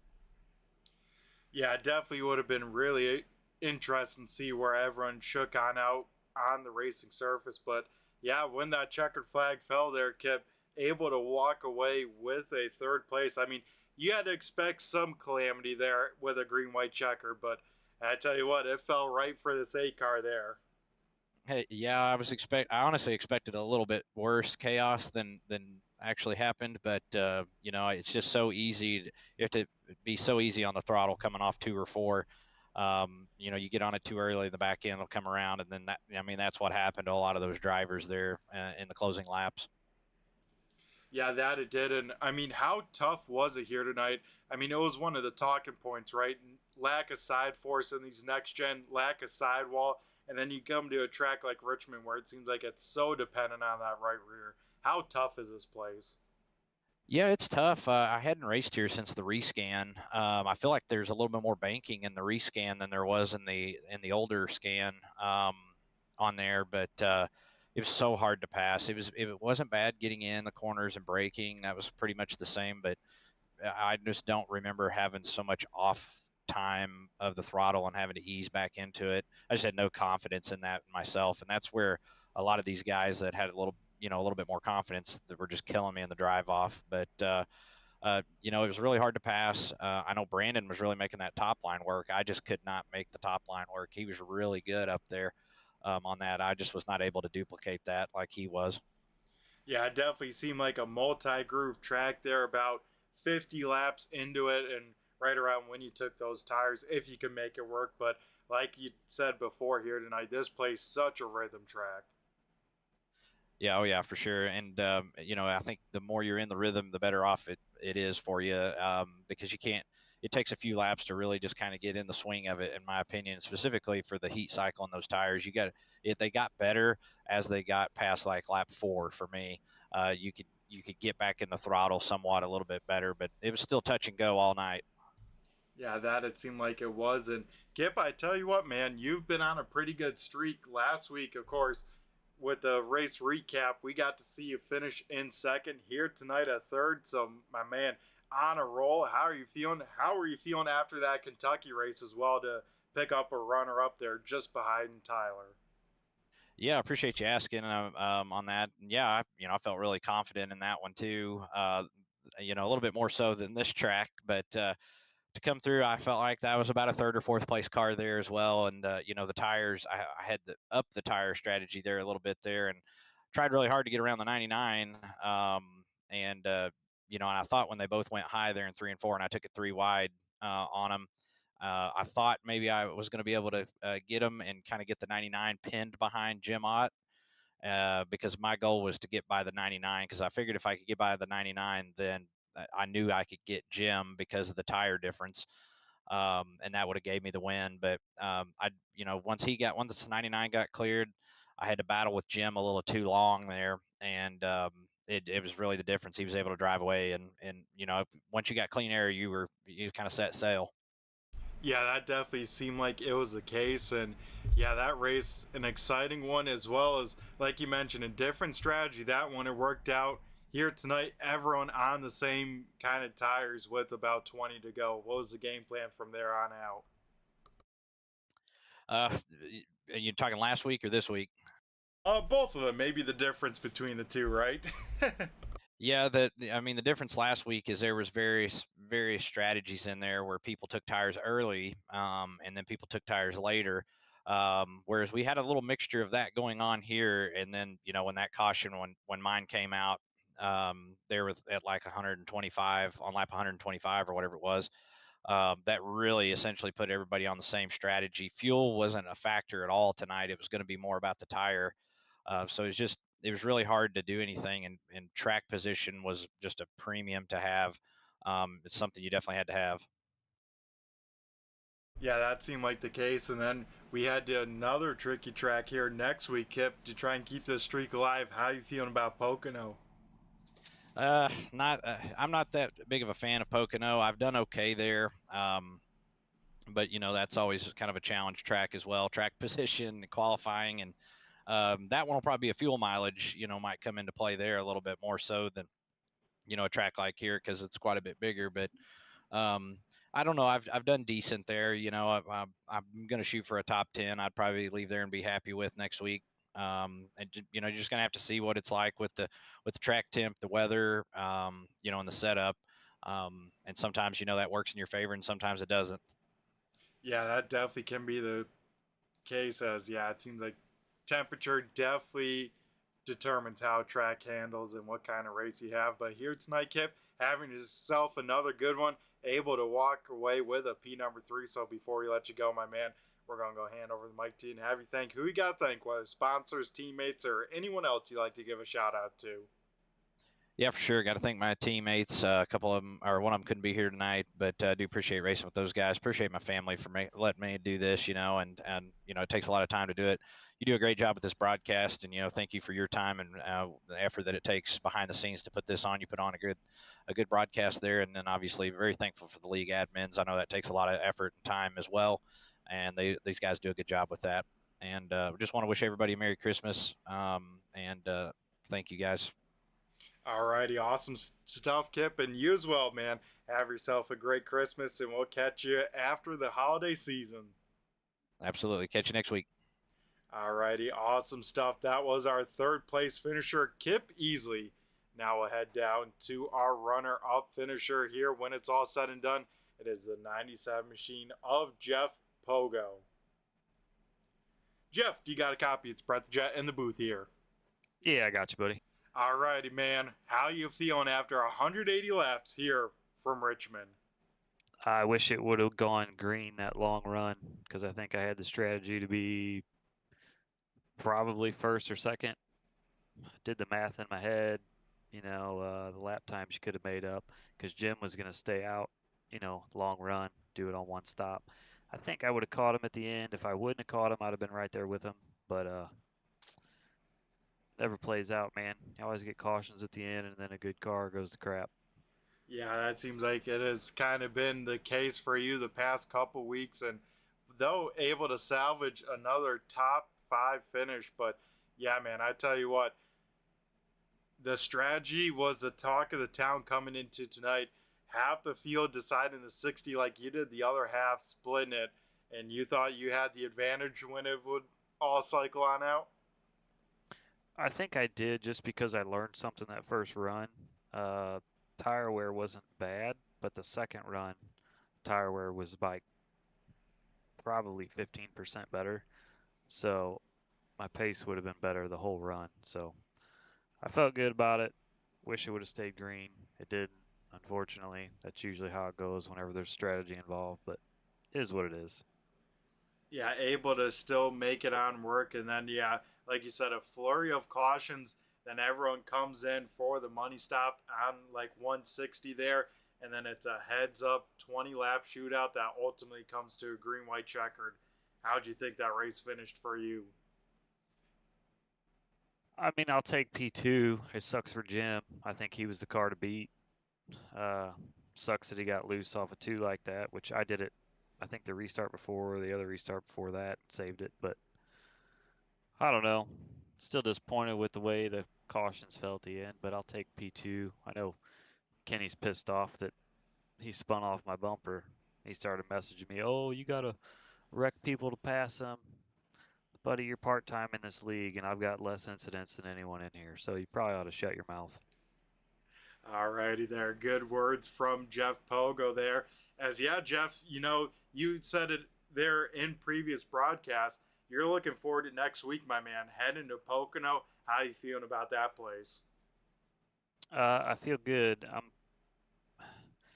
past history with me and Jim from other leagues. Like I said, we've known each other a couple of years, raced with each other a couple of years. We're usually pretty quick there, so I'd be looking for us maybe go 1-2.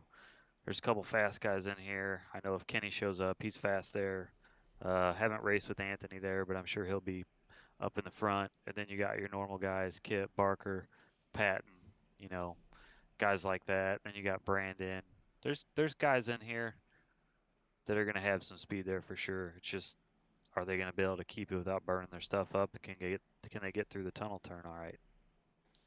Yeah, and that one's definitely going to be a long one too. 80 laps. It sounds like, not that bad, but when you show up to Pocono, you're like, man, this is a big track.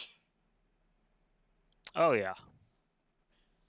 Alrighty, well, awesome stuff, Jeff. And yeah, overall, man, Richmond done and over with. And I know you got to be thinking a little bit of the playoffs in the back of your head. How you feeling about when that is set to kick on off here? And I think now less than 2 months away. I like the playoff tracks better than the schedule that we got right now. We'll see how it turns out. I don't know. Kind of hard to think about it when you got someone shooting you private messages crying about getting wrecked, but the dude slid up and endured a number of people all night, so I don't even care what Kenny says. He says I'll tell you right now, he says he shows up part-time and he's still going to come get me every race, but he ain't done it yet, so come show me something then, bud. Alrighty, I could tell there's one thing brewing. It's a rivalry maybe between the 97 and the 11, which, hey, is always good for some show, right? Yeah, the only thing you're going to see is me out front. Oh, man. Well, Jeff, once again, awesome stuff here tonight. P number 2. And here tonight, you actually didn't qualify, so this actually ties you for the biggest mover. What happened in qualifying? Just deciding to start in the back, or did you have some sort of incident or something? No, I got loose going into 1 on my first lap and then got free coming off of 4 coming to my second lap, so I just decided to shut it down and try to be patient, get through the field, and see what would happen. So, Yep, that you did, and overall able to walk away with a P number 2, so gonna help out that points lead overall. And Jeff, once again, chatting with you at an end of a race here. So before I let you go, man, and celebrate it, we're gonna go hand over the mic to you and have you thank who you got to thank, whether sponsors, teammates, or anyone else you'd like to give a shout out to on the broadcast. thank you, and then everybody in here that's racing tonight. It was respectful. Gotta give it up to Jim, man. He was for sure the car to beat tonight. Hate that he got loose and lost it. Congrats to Anthony. He ran a good race. He was fast all night. Um, just keep going, man. See what we can do throughout this season and get to the playoffs. And then once we get there, try to come out on top again. Yep, sounds like a plan there, Jeff. And yeah, we look forward to seeing you next Sunday at Pocono, my man. So you have a great rest of your night. Have a great holidays here, and yeah, we'll catch you at Pocono. See you, buddy. Alrighty, folks, that was our runner-up finisher, Jeff Pogo. Now we'll head down to Victory Lane and talk to the man of the hour. It is the 10 car of Anthony Calatoni. Anthony, do you got a copy? It's Brett Jet in the booth here. Yes, sir. Alrighty, man. First and foremost, how we feeling after 180 laps around Richmond? Sore, very sore. After that 100-lap run, my arm started hurting. Yeah, it definitely seemed like a workout. And here in the next gen cars, especially at Richmond, man, you always have to be up on the wheel because you never know when this track can just reach out and bite you. Corner entry or corner exit, it seems like, especially there off of 2. Absolutely. I definitely felt a big change at some point during the race there after that long run. It seemed like it did a big swing, and it kind of caught me off guard a little bit. Yeah, definitely this track was changing there. And Anthony, we got to talk about the very end of that one. You lead only 1 lap here tonight, but it's the most important one, the one on the checkered flag. Tell us about that last green-white checkered, as well as some of those other restarts too, because man, it seemed like that front row on the outside was tough to stay on up there. Well, the final restart. Oh, well, not restart. The incident, not the incident. Whatever. Jim doing whatever Jim was doing. Shocking. I didn't know what to do. I thought I don't even really have an answer to it. I couldn't believe it, but if I was in his shoes, I probably would have done the same thing. So, um, sometimes luck I guess it just falls in your way sometimes. But yeah, there was a couple of restarts where where I hanged with him, and I just couldn't clear him. But I struggled on a couple of restarts there. He caught me sleeping a few times, but yeah, just we walked into one. Yeah, like the old saying goes, it's sometimes better to be lucky than good. And here tonight, definitely using a little bit of luck, but also, man, this 10 car looked good. The biggest mover of the night. You're able to run up through this field, be very competitive, seem like all night long with your pace. Yeah. Qualifying didn't go exactly how I wanted. I botched that up. But I knew it was going to be a long night, so I just kind of followed Jeff there for most of the run most of the race, and we just worked it our way up. Once I knew we were really going to make no gains there in the middle of the part during that long run, we just kind of sat there. I tried to play some strategy. I thought waiting was more of a right call. I, I don't know if it would have worked out because we had that caution, but the caution fell at a good point for me. I was happy with where it fell. But and then another caution fell another lap I planned. So I said to myself around 20 to go. I said hopefully there would be another one so I can put that last set on. And then just drove the hell out of it. Yeah, that you did. I mean, yeah, had the money stop there, able to hit your marks, come out with a decent spot, and yeah, man, be there to capitalize on the others' mistakes and pick up the win. You know, last win for you coming at Auto Club in your first ever start. Once again, back to victory lane. Now got the second one off your back. Yeah, it feels good to knock another one off, put another one in the win column. I I I feel like I should have at least three. Um, we got knocked out of Charlotte.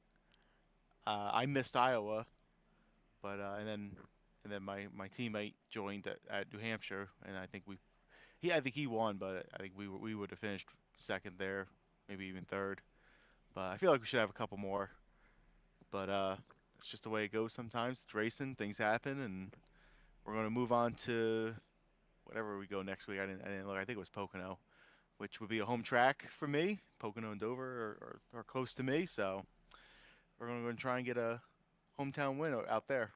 Yeah, that would be a good one. And I was going to ask you, Anthony, how are you feeling about Pocono? Home track, though, got to be a good sign, right? Eh, my past history, I guess, at Pocono has not been the greatest. It's been all right. Um, I get more excited for Dover. I enjoy Dover a lot more than Pocono. But yeah, we're going to see how it goes. Every corner is different over there. The flat corners are really, really tough. But we're going to go try and trick the tricky triangle.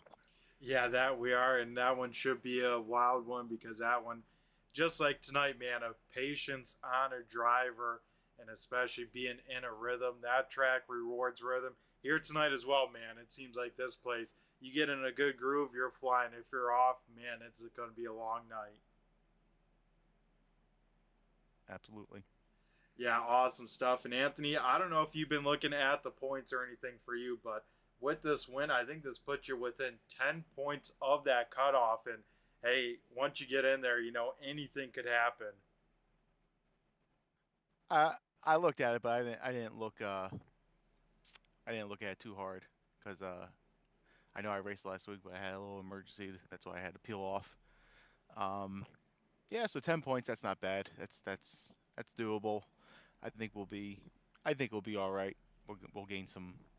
We'll definitely gain some ground, get into the cutoff here, or whatever the top 12 or 15 I think it is that I saw. But we'll just try and gain points and build a nice little cushion and build it up for the first round. Yeah, that you are doing here tonight, adding a second win to the resume. So, Anthony, before we let you go, my man, and celebrate your second career win here with the 802 boys, I'm going to go hand over the mic to you down in Victory Lane and have you thank who you got to thank, whether sponsors, teammates, or anyone else you'd like to give a shout out to on the broadcast here. Well, first I gotta thank you for the broadcast. Without you, no one would be able to watch our fantastic racing. Gotta thank BG Graphic for the support of the league, all the league sponsors here at 802. I gotta thank my sponsor. He's still not on the car. We're working on actually doing a little something with a number change here, because this isn't actually my normal number. But if we can get my normal number, I can get the correct car, correct sponsor on the car, and but I gotta thank the Talking Giants John Boy Media Group. They've stood behind me for probably 2 years now, and it's a great relationship. They got a great podcast over there, great media company based out of New York. And I gotta thank the Rebuilding Warriors group too. They do a lot for veterans. They train dogs for PTSD, vets, and first responders. We actually just today we actually just delivered some Christmas gifts to a veteran and their family, because they needed some help. So that was pretty cool, pretty good. So I gotta thank them for the support. And I'll thank Michelob Ultra, even though they don't really give me anything. I just pick the card because I drink their beer. So we're working on some. I'm going to work on some new sponsorships during the year, and see how it goes. But I gotta thank those guys. Yeah, for sure, man. And once again, man, awesome run here tonight, and congrats on the second career win. So Anthony, you have yourself a great rest of the time. Go enjoy the holidays, and we'll catch you next Sunday night at Pocono. Thank you. See you next week. Alrighty, awesome stuff. That was our race winner, Anthony Calatoni, getting the job done here tonight at Richmond, leading only one lap, but that being the most important lap as the final lap. So let's run through the race results and get things wrapped on up here from Richmond. We got to, of course, thank all the live and replay viewers, as well as the admins, the racers, and anyone else involved here, as we couldn't be able to do what we do without the support of each and every one of you. As Anthony Calatoni will pick up career win number 2, Jeff Pogo will finish runner on up, and Kip Easley will continue a streak, now 2 races long, up on the podium. Johnny Barker will be able to rebound to a 4th, and Connor Patton up inside the top 5. He will finish 5th. Dan Holcroft will bring it home in 6th. 7th going to Devin McCaffrey. 8th is Brian Wortman. Brandon Guerin in 9th, and Eli Raposa up inside the top 10.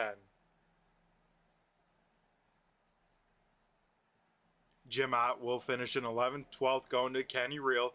Ariba Caton will finish 13th. 14th going to Steve Ritter. Kevin Roy in 15th. 16th going to Tyler Bellinger. And Cody Meadows here rounding out the field. So that'll do it here tonight from Richmond. And like I said, folks, make sure everyone has a great holidays. Merry Christmas to everyone. We look forward to having a great time with family. Hopefully you guys can do the same. And yeah, we'll catch you 1 week's time next Sunday night. The 802 boys head to Pocono Speedway. That one should be a good one as well. So everyone take care, stay safe, and have a great holidays. I've been Brett the Jet in the booth with Turn 3 Racing Network.